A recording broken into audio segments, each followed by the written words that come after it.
نحمده ونصلي على رسوله الكريم اما بعد فاعوذ بالله من الشيطان الرجيم بسم الله الرحمن الرحيم يا ايها الذين آمنوا استعينوا بالصبر والصلاة ان الله مع الصابرين صدق الله العلي العظيم۔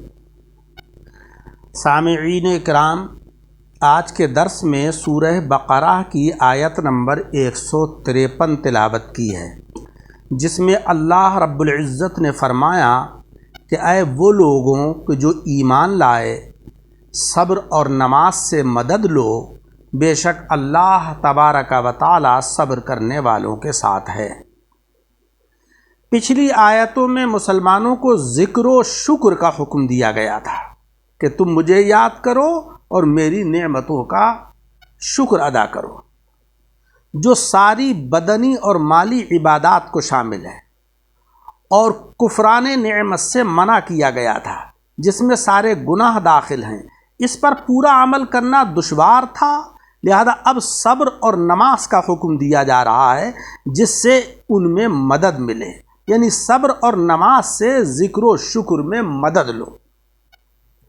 پہلے ذکر و شکر کا حکم تھا، ذکر کا قوی تعلق چونکہ بدن سے تھا اور شکر کا مال سے، اب صبر اور نماز کا حکم دیا جا رہا ہے جس کا تعلق قلب اور قالب اور روح و بدن سب سے ہے۔ پچھلی آیت میں ذکر و شکر کا حکم دیا، اب اس صبر و نماز کا حکم دیا جا رہا ہے جس میں وہ دونوں بلکہ ساری عبادات داخل ہیں۔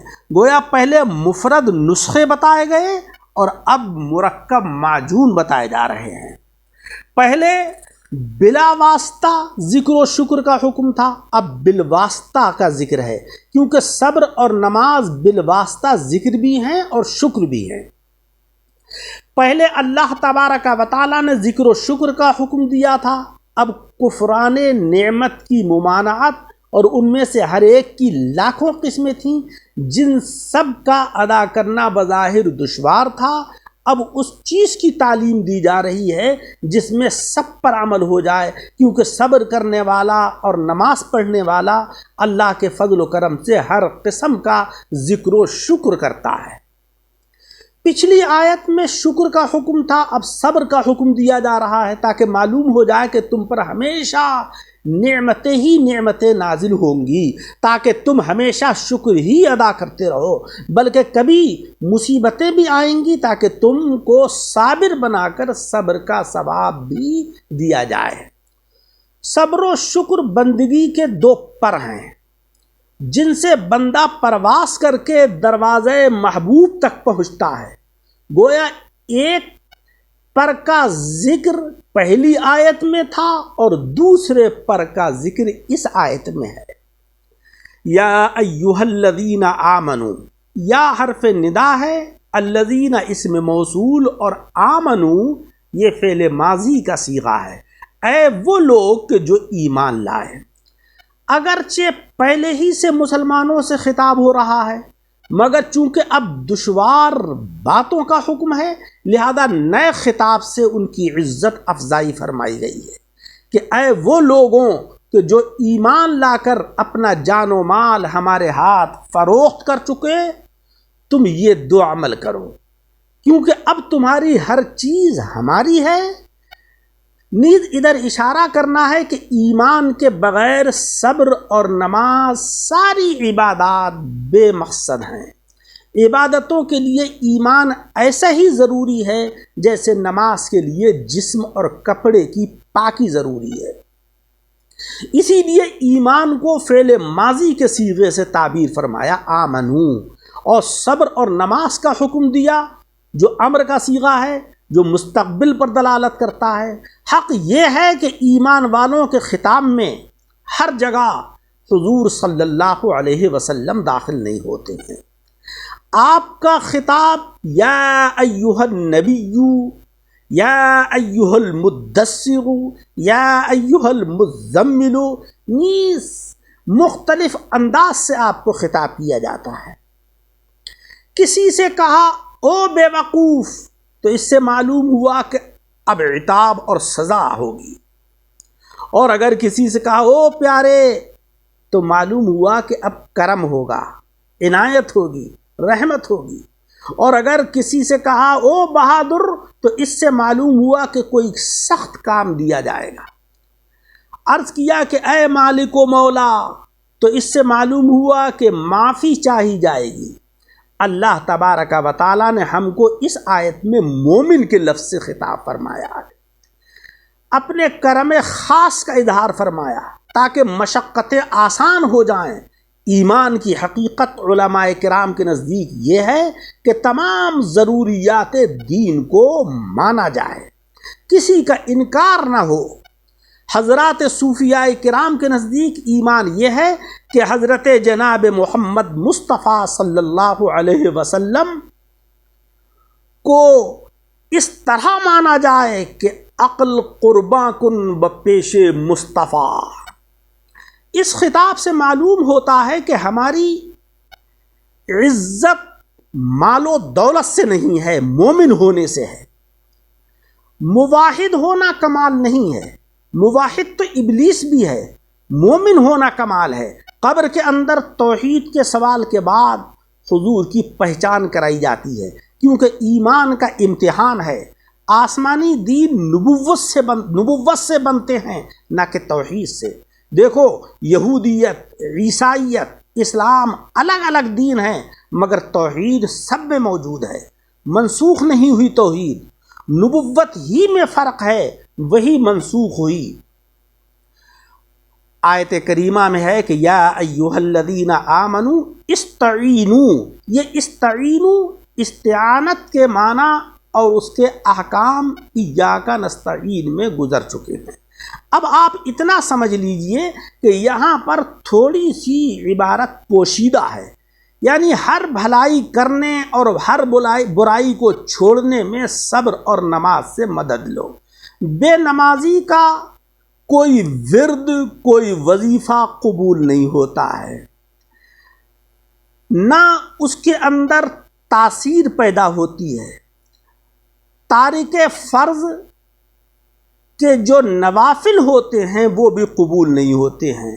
بعض لوگ فرض نمازیں تو نہیں پڑھتے، لیکن جیسے ہی شب برات کا موقع آتا ہے تو پوری رات نفل پڑھتے ہیں۔ تو ایسے نوافل سے فائدہ جبھی ہوگا کہ جب انسان فرائض کو پورا کرے، فرض نمازیں پوری کرے۔ بعض لوگ کہتے ہیں کہ صاحب آپ نے ہمیں جو وظیفہ بتایا تھا ہم تو روز پڑھتے ہیں مگر کوئی فائدہ نہیں ہوا۔ بھائی وظیفہ پڑھنے سے فائدہ جب ہوگا کہ جب آپ فرض نمازوں کی پابندی کریں گے۔ فرض نمازیں چھوڑ کر آپ یہ چاہیں کہ اوراد و وظائف سے کام چلا لیں تو یہ چیز جو ہے وہ صحیح نہیں ہے۔ اوور ٹائم وہی دے سکتا ہے کہ جو ڈیوٹی پوری کرے۔ فرائض ڈیوٹی ہیں اور نوافل اوور ٹائم ہیں۔